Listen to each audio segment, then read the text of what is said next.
Hello YouTube, welcome back to the channel. We got a couple of mail day items here. Not a lot because for the most part the ship my cards was mainly to get a couple of big cards in from the wrestling side of things. That's over on that YouTube channel. I showed those pickups. One of them being a big one of one, which I also put on my Instagram. But these are the sports cards that I was able to pick up. Had a little bit of fun, did a couple of the player collections. One of them I actually thought I had already done in a video. I had to go back and watch the previous video to double check that I didn't already acknowledge that card. Turns out I didn't, so I will include it in this one and add it to the Medano count. We're going to start off here with a pair of football cards, so I was able to grab a couple of cards for the infamous Chosen Rosen PC. Had a little bit of fun with it. First one is from 2018. Since the Rosen stuff is all 2018, I did rookie year stuff, and I do have an XRC as well, but it's all rookie year predominantly. So this is the Select, and I don't remember which parallel this is. So you can see there it's a pretty shiny card.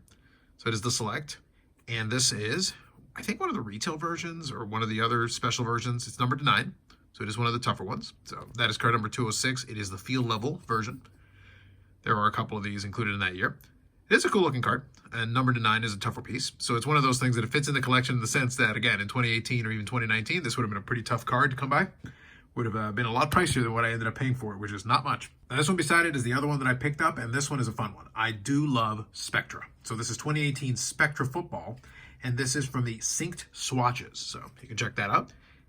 And you can see from the pattern there, we'll get to it in a second. So it is Josh Rosen and Christian Kirk.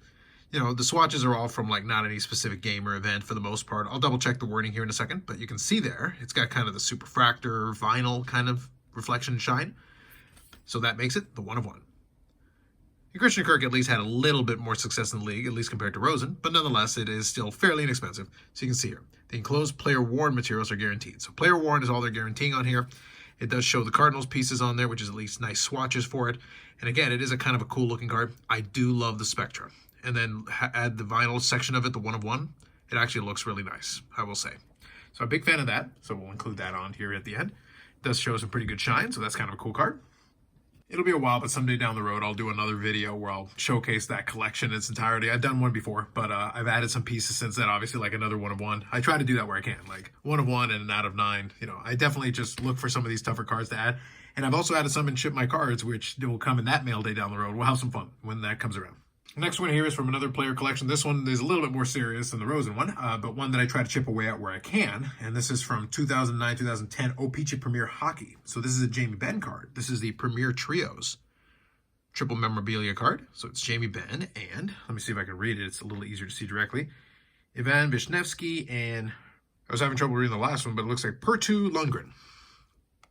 I probably butchered that, but nonetheless, there it is. So 3 jersey pieces. Put it in there. So that is a rookie year Jamie Benn. So that's another one that goes in that section of the box. I do still pick up some Jamie Benns here and there where I can. It's not as much prioritized, and generally speaking, ComC tends to be my best spot to grab some of those. Although I will still grab something. Occasionally, I'll find a Jamie Benn at the expo, especially if it's a nicer one. I can have a little bit of fun with that. I'm still on the lookout. I still try to collect those when I can. So to be honest, actually, since I'm looking at it, I'm going to put this one here. We're going to include it at the end, because then the last card that I'm going to include for the Medano collection is going to be in the middle. So that'll be what we'll do. Last couple of cards are Medano cards. The first one here, I actually thought I had already counted for. I had to go back and watch my previous mail day video to double check, but it turns out I didn't already put this one in one of the videos, so I want to make sure I acknowledge it here. This is from 24-25 Exquisite Collection, which is included as part of another set. It is Tandems. So it's Medano and Ed Belfour. It's kind of a neat looking card. It is super thick, so it's kind of in the place of a memorabilia card kind of thing. They are neat. There's a couple of versions of this, so I'll keep my eyes open for that. But you can see there, Exquisite Collection. Kind of interesting. And I do appreciate that they kept the black uniforms, which is one of the ones where, like I said, whenever these are included, I do appreciate that. And this is the version that's numbered to $2.99. This last one, though, is the big one. This is the one that I kind of came across. I've got my saved searches for Medano and a bunch of other player collections that I have.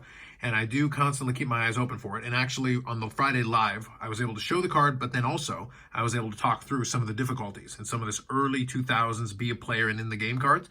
Because a lot of people, I don't think, understand that those ones were still licensed in the early part of the 2000s and the late 90s.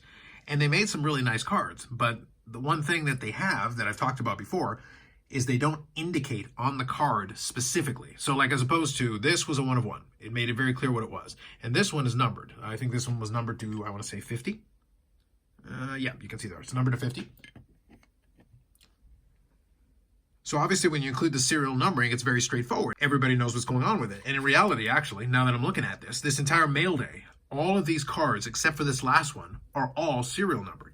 So there's the 1 of 1 in the front, they're out of 50. There's the Rosen out of 9, and even this card is out of 299. So all of these cards are numbered. So you're serial numbered and you know what the print run is. But this one here is from 2003, 2004, Be a Player in the Game Used series. The In the Game Used is one of those that I liked right from the beginning, and I've been trying for all these years to fill it in. So this is actually the emblem. So you can see there, it's a clean design. So it says emblem very clearly on it. It emphasizes that piece. You can see the nice patch piece on there. That's a really cool looking card. So very clean. And you can see the back there. And you can see the little signature from Ted Saskin. That's a piece that I was talking about on the live stream, so it was understood. But you can see there on the front of the card is a piece of an emblem from a game used Mike Modano Dallas Star jersey. So they do specify all that information. And it's got the Be a Player trading cards, emblem, and all that information. You can see there, Players Association and NHL. This is a fully licensed card. All good there. So no issue on that. But these are both not appreciated as much based on the short run the Be a Player / in the game had, but also that later portion of it where they were unlicensed and they were still making cards, which I think tarnished it a little bit. There was the vault, and the vault is the reason why I was so excited when I saw this, because I've seen versions of this card that have the little vault stamp on it with the 1 of 1, which only means that it was part of kind of a repack product that came out after the fact with some extra stock. This one, though, it doesn't have that. This is the proper card, which would have come out of the packs, which is basically what I was pursuing to knock that off the checklist. Now, the thing is, as you can see, looking at the front and looking at the back, it is a very cool card, but if you don't know, you wouldn't know the print run on this is 9. So the print run on these emblems is 9 cards, and then there is a gold 1 of 1 version, which again is not necessarily specified, and that was kind of the issue with a lot of this series. They don't specifically tell you. You have to know what you're looking at, and then, and only then, are you able to discern that actually this is a pretty tough card, it's tough to come by. And then when it came up, I definitely wanted to chase after it, so I bid aggressively in order to take this one down. All right, so there you have it. So a couple of cards representing different player collections that I'm working on and different things. So for the most part, actually pretty tough. I think I only had the 1 card out of 299, but all the rest of these were at least numbered to 50 or lower, which was actually pretty good. Definitely happy to add a couple of these pieces. And as I said, the one in the middle was one that I had been chasing after since basically the release date of that product, which is to say now probably right around 22, 23 years. So it's been a while. So definitely glad to have that one in hand. And down the road, I may try to see if I can get the 1 of 1, but that's only if it basically drops in my lap. So one of those things that you're out on the lookout for, but you never expect it. And if it shows up, then you're kind of happy to have it. So with that said, let's do a quick update on the Modano count. Since I did confirm that Tandems wasn't included originally, I'll include it in the count as well. So now I'm sitting at 2,732 different Mike Modano cards with 346 autographs, so that's not changed. And then 671 memorabilia cards with the new emblem card included in there. It's always nice to make some progress on the different player collections. Was able to add that even with a handful of cards this week, and I was able to include that as well. There will be a ComC mail day down the road, which will include some more items for some different player collections.